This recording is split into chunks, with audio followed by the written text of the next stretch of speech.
चाहूं जैसा पर शायद सपनों में, मैं उड़ना चाहूं जैसा पर शायद सपनों में।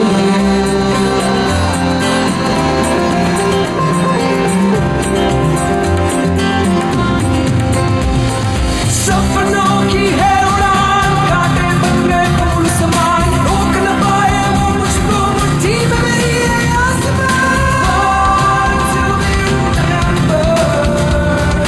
Born to be remembered. सपना अगर अकेले देखा जाए तो वो सिर्फ एक सपना ही रहता है, लेकिन अगर यही सपना सभी को साथ लेकर देखा जाए तो यह हकीकत बन सकता है।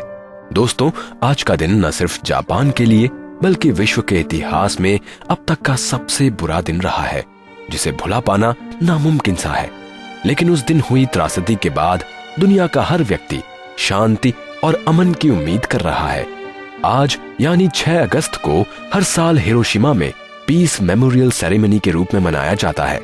इस सेरेमनी का मकसद उन 1,40,000 लोगों को याद करना है जिनकी मौत की वजह थी परमाणु विस्फोट। 6 अगस्त 1945 को हिरोशिमा पर गिराया गया atom bomb. The bomb went off, the whole inside of the airplane just lit up as if someone had set off a flashbulb. And then we had to wait, and this was our big worry, is what would the blast do when the blast got to the airplane? And finally the blast did arrive. It was like being in an ash can and getting someone kicking.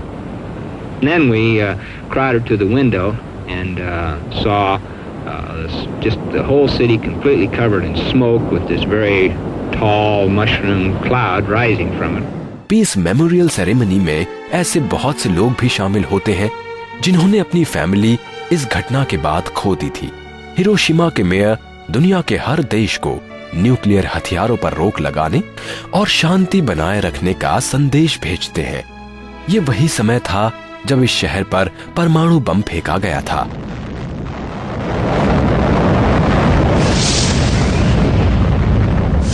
इसीलिए इस समय पर शहर के सभी लोग 1 minute के लिए साइलेंस रखते हैं। इसके अलावा हर साल इस दिन हिरोशिमा पीस पार्क में लगी सडाको की स्टैच्यू से हजारों की संख्या में पेपर क्रेन्स लटकाए जाते हैं। सडाको एक ऐसी बच्ची थी जो इस दुर्घटना के दौरान बच गई थी। I saw an aircraft like a tiny silver drop entering the sky above Hiroshima. I instantly recognized it as an American plane, as no Japanese aircraft could fly at that altitude at the time.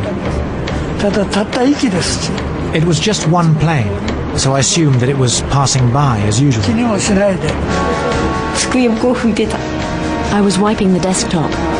That was when the bomb was dropped. हर साल आज के दिन मनाया जाने वाला Hiroshima day एक अलग theme के साथ मनाया जाता है, जिसका फोकस एंटी वॉर और एंटी न्यूक्लियर डिस्कशंस और डेमोन्स्ट्रेशंस पर होता है। ये हादसा सिर्फ हिरोशिमा के लिए ही कहर नहीं बना था, बल्कि इस घटना के ठीक 2 दिन बाद यानी 9 अगस्त को नागासाकी पर भी एटम बम गिराया गया। इसके रेडिएशन से कई सालों तक यहाँ करीब 2 लाख लोगों की मौत भी हुई थी। दोस्तों, आज अगर इस शहर में कोई भी जाएगा तो यहाँ की रोशनी को देखकर इसके अंधेरे का एहसास भी नहीं कर सकता है। इस घटना का शिकार हुए लोगों को बॉर्न टू बी रिमेम्बर्ड भी श्रद्धांजलि दे रहा है।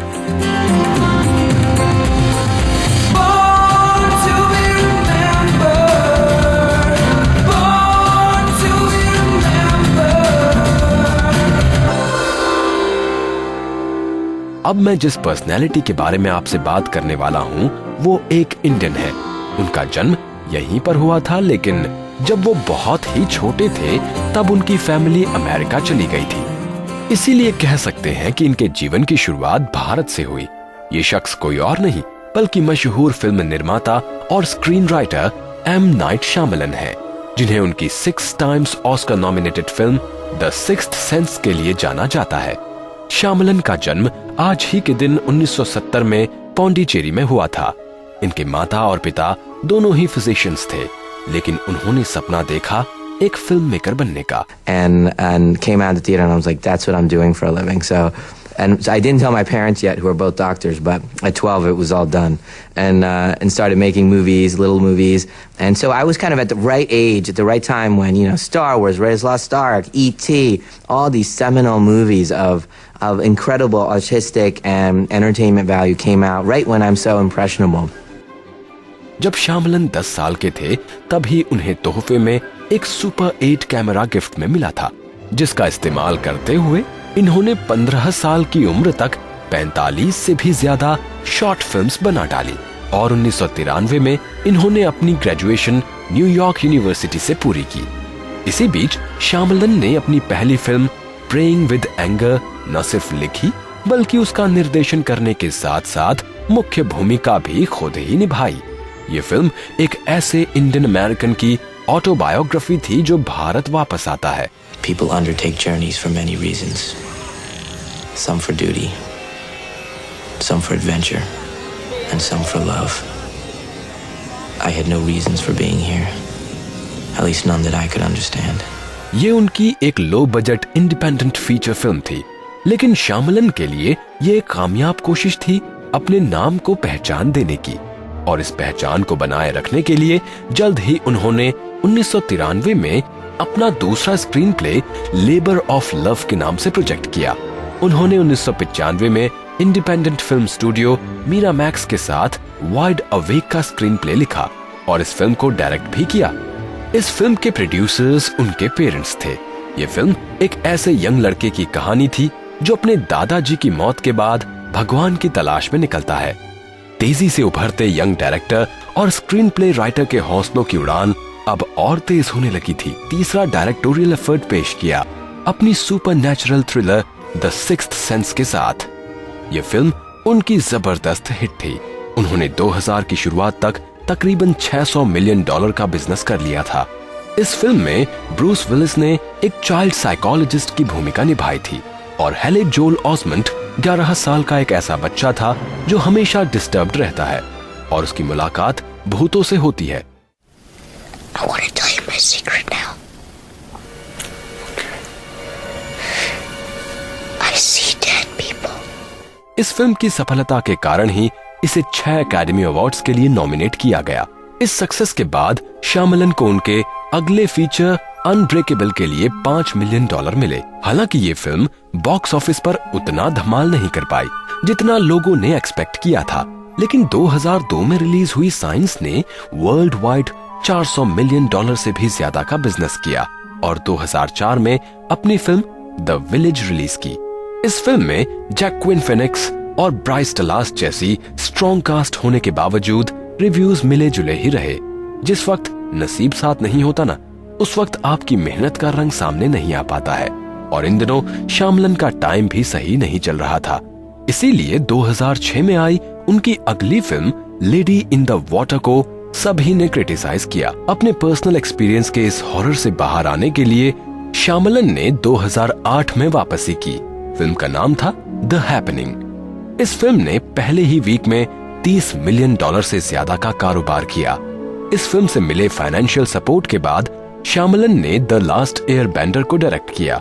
इस तरह श्यामलन ने हमेशा ही अपने क्रिएशन के साथ डिफरेंट ट्रीटमेंट किए हैं और शायद यही वजह है कि आज भी उन्हें जाने माने क्रिएटिव और सुपरनैचुरल डायरेक्टर व स्क्रीन प्ले राइटर के तौर पर जाना जाता है। कैसा भी वक्त रहा हो इनकी जिंदगी में, लेकिन इस शख्स ने हार कभी नहीं मानी और दुनिया के सामने ये प्रूव किया कि कोशिश करने वालों की कभी हार नहीं होती।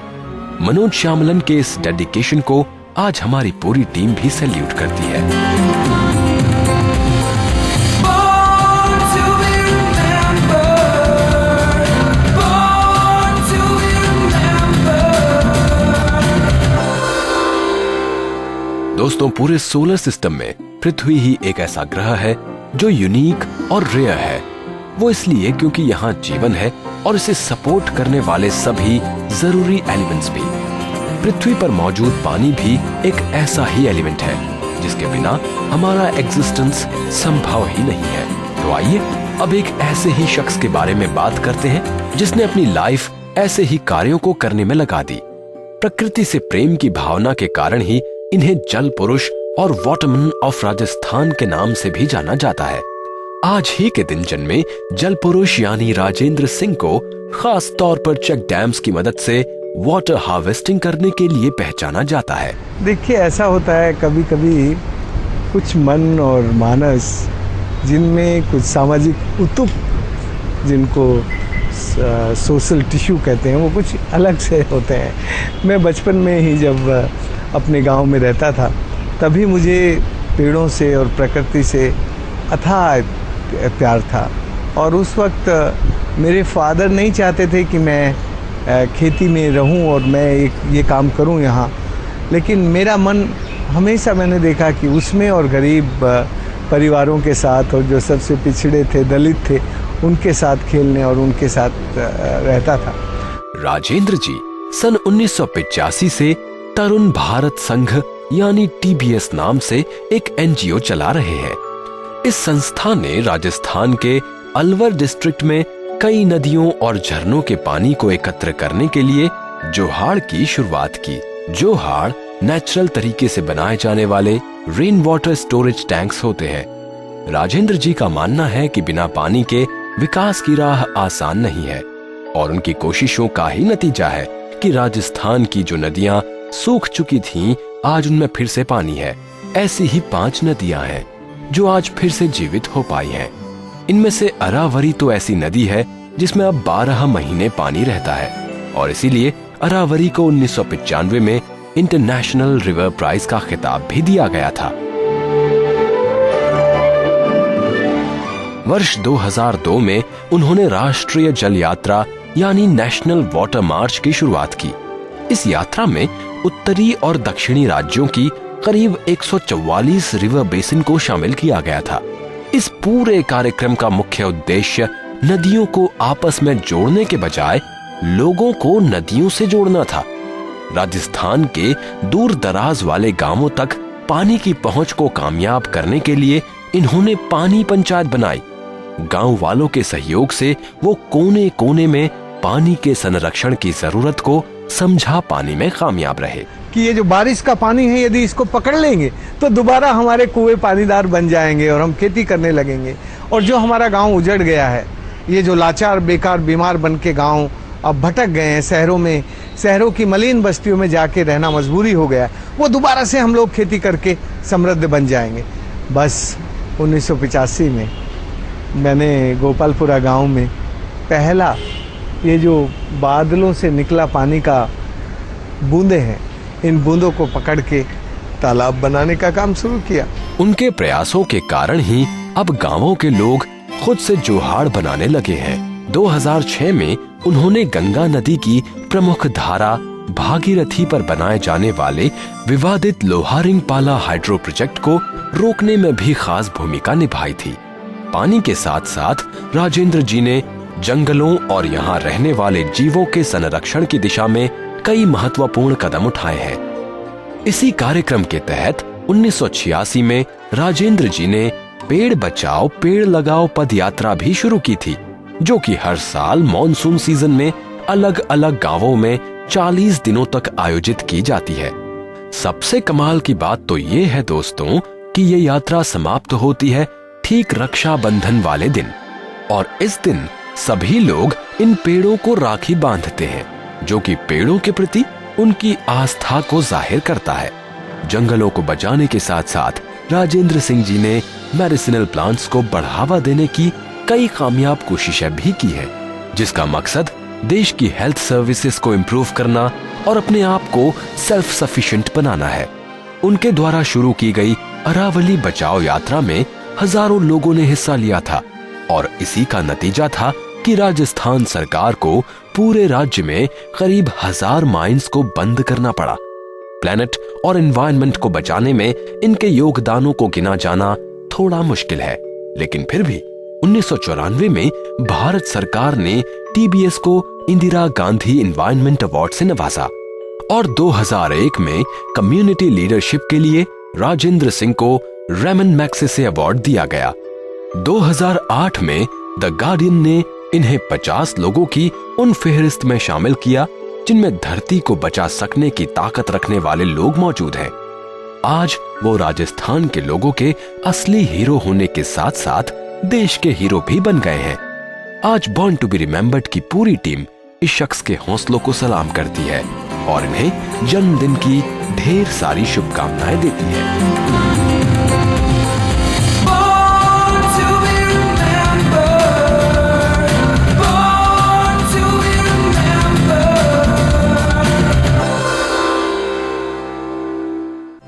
मॉडर्न ट्रीटमेंट के क्षेत्र में एंटीबायोटिक की खोज निसंदेह एक लंबी छलांग है, लेकिन दोस्तों इस दौड़ में ना ही हम पहली एंटीबायोटिक को भूल सकते हैं और ना ही उसके खोजकर्ता को।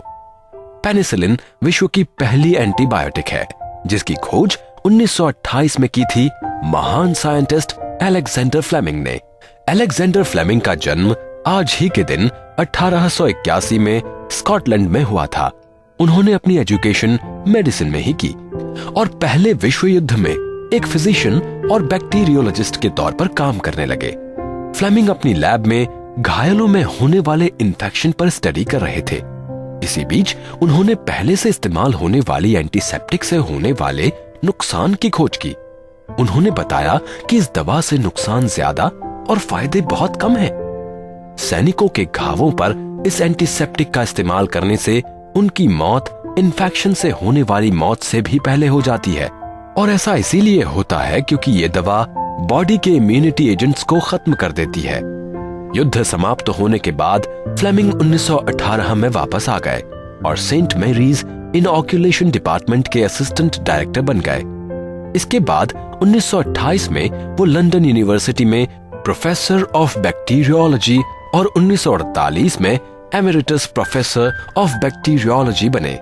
1921 के दौरान फ्लेमिंग ने एक क्रांतिकारी खोज की। इस दौरान वो स्टेफिलोकोकी नाम के बैक्टीरिया पर काम कर रहे थे।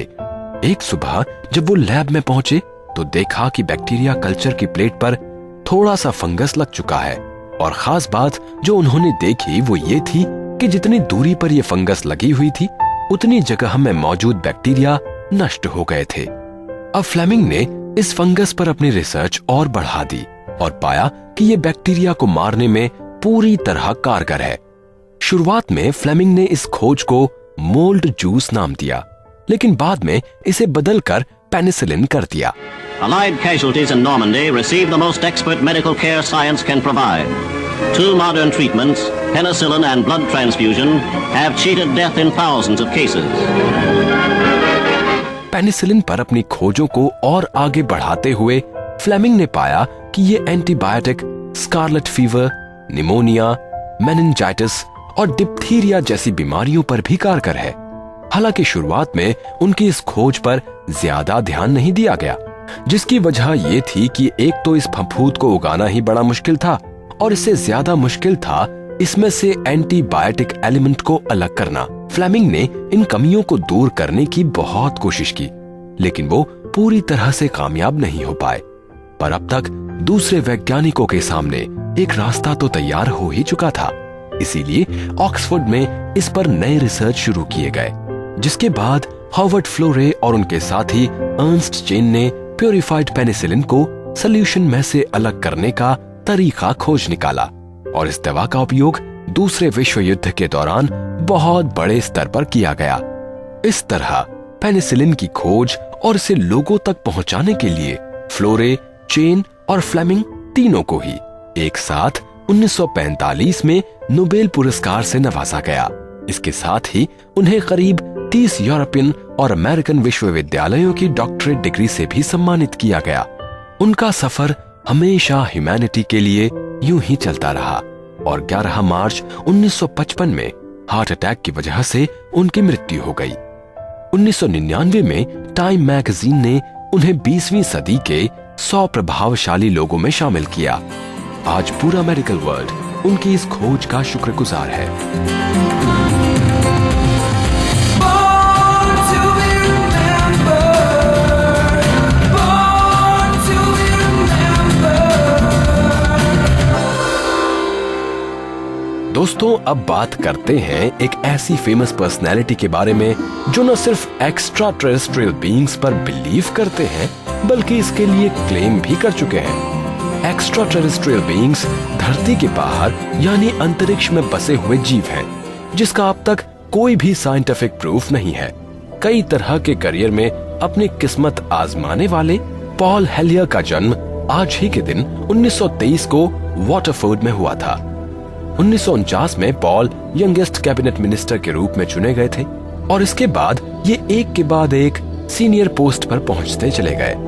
1969 में सीनियर मिनिस्टर की पोस्ट पाने के बाद पॉल को डेप्यूटी प्राइम मिनिस्टर के पद के लिए भी चुना गया, लेकिन हाउसिंग से जुड़े एक प्रश्न पर इन्होंने कैबिनेट से इस्तीफा दे दिया। अपने पॉलिटिकल करियर के दौरान पॉल को कैनेडियन आर्म्ड फोर्सेस को एकजुट करने के लिए भी पहचाना जाता है। इसके अलावा 1968 में हाउसिंग और डेवलपमेंट पर टास्क फोर्स की चेयरमैनशिप के लिए भी इन्होंने कई महत्वपूर्ण कार्य किए। पॉल का इंटरेस्ट हमेशा माइक्रो इकोनॉमिक्स में रहा। बतौर जर्नलिस्ट और पॉलिटिकल कमेंटेटर उन्होंने हमेशा इकोनॉमिक रिफॉर्म्स यानी आर्थिक सुधार की दिशा में काम किया और इस विषय पर कई किताबें भी लिखी।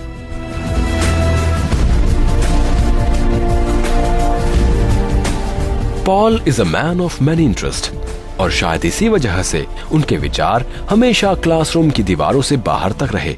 इसीलिए उन्होंने अपनी लाइफ में manufacturing, retailing, construction, land development, tourism और पब्लिशिंग जैसे कई तरह के बिजनेस एक्सपीरियंसेस हासिल किए। लेकिन पिछले काफी समय से पॉल का इंटरेस्ट एक्स्ट्रा टेरेस्ट्रियल प्रेजेंस और उसकी सुपीरियर टेक्नोलॉजी की तरफ रहा है। सितंबर 2005 में पॉल G8 देशों के ग्रुप में शामिल पहले ऐसे व्यक्ति थे जिन्होंने UFO यानी अनआइडेंटिफाइड फ्लाइंग ऑब्जेक्ट के बारे में स्पष्ट बात की थी। I made a statement at an exopolitics symposium at the University of Toronto and said UFOs are as real as the planes flying over your head. 3 जून 1967 में पॉल ने सेंट पॉल, एल्बर्टा में ऑफिशियली एक UFO launching pad को inaugurate किया। ये विश्व का पहला UFO लैंडिंग पैड था, जिसे इंटरनेशनल इसलिए बनाया गया क्योंकि ये बाहरी दुनिया यानी आउटर यूनिवर्स के लिए मनुष्य जाति के विश्वास का प्रतीक है। इसकी वजह से ही अंतरिक्ष यात्राएं सुरक्षित होंगी और धरती से जाने वाले विजिटर्स का किसी दूसरी टेरिटरी में स्वागत किया जाएगा।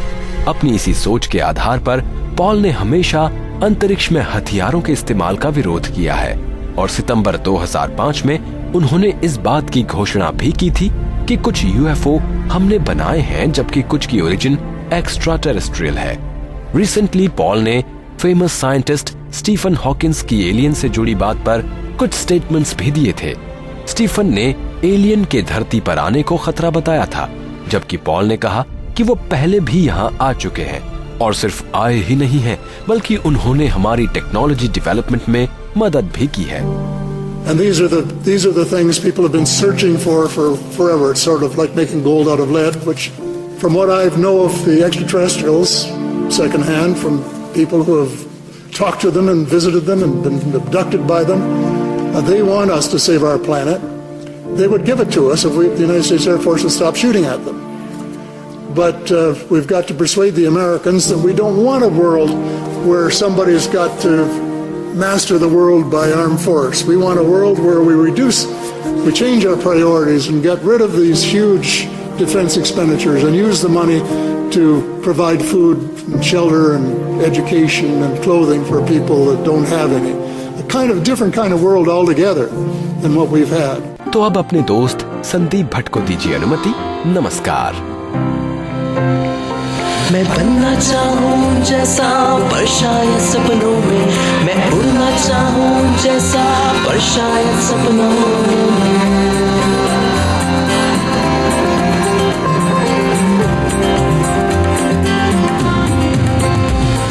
सपनों की है उड़ान, कांटे बन गए फूल समान, रोक न पाए वो मुझको मुट्ठी में मेरी है आसमान।